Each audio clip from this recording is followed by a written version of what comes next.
সারা দেশের জন্য একটু শোকের দিন। আপনারা জানেন বাংলাদেশের সাবেক 3বারের প্রধানমন্ত্রী বেগম খালেদা জিয়া তিনি হাসপাতালে আছেন, আইসিইউতে আছেন। তো ইতিমধ্যে আমরা ডাকসুর পক্ষ থেকে এবং বাংলাদেশের সকল রাজনৈতিক দলের পক্ষ থেকে যারা ফ্যাসিবাদ বিরোধী দীর্ঘদিন লড়াই সংগ্রাম করেছে সবাই দোয়া দিবস ঘোষণা করেছে। আমরা আল্লাহর কাছে দোয়া করছি যেন বেগম খালেদা জিয়াকে আল্লাহ তাআলা দ্রুত সুস্থতা নিয়ামত দান করেন, আল্লাহুম্মা আমিন।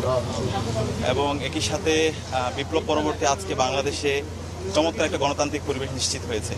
এই ধরনের একটি পরিবেশের জন্য আমাদের শহীদরা জীবন দিয়েছে।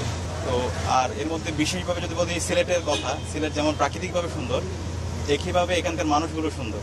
এখানে আগে থেকেই এই যে একটা হচ্ছে বৈচিত্র্যের মধ্যে ঐক্য এবং সকল রাজনৈতিক দলের মধ্যে একটা পিসফুল কোএক্সিস্টেন্স সেটা আমরা দেখতে পেয়েছি। তো আমি পার্সোনালি বলি, বাংলাদেশে যতগুলো জেলায় গিয়েছি, বিভাগে গিয়েছি, আমার সিলেটের প্রতি আলাদা একটা টান কাজ করে। এখানকার মানুষের কথা বলা, এখানকার মানুষের প্রতি হচ্ছে মানুষের দরদ এবং ইসলামের প্রতি এখানকার মানুষের যে দরদ এবং এখানকার যে আউলিয়াদের অবদান, শাহজালাল, শাহ পরান রহমতুল্লাহ থেকে শুরু করে যারা এখানে এসেছেন, তো এই সব মিলিয়ে সিলেট বাংলাদেশের মধ্যে আলাদা একটা অবস্থান তৈরি করে নিয়েছে।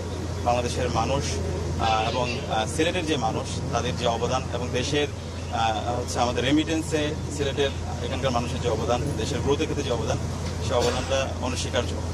তো আজকের আমাদের অনেকগুলো প্রোগ্রাম আছে, 2টি জনসভা আছে, এরপরে শাহজালাল বিজ্ঞান প্রযুক্তি বিশ্ববিদ্যালয়ে জুলাইয়ের উপর একটা স্মারকের বইয়ের মোড়ক-উন্মোচন হবে, সেখানেও আমরা যাবো। আরও কিছু প্রোগ্রাম আছে।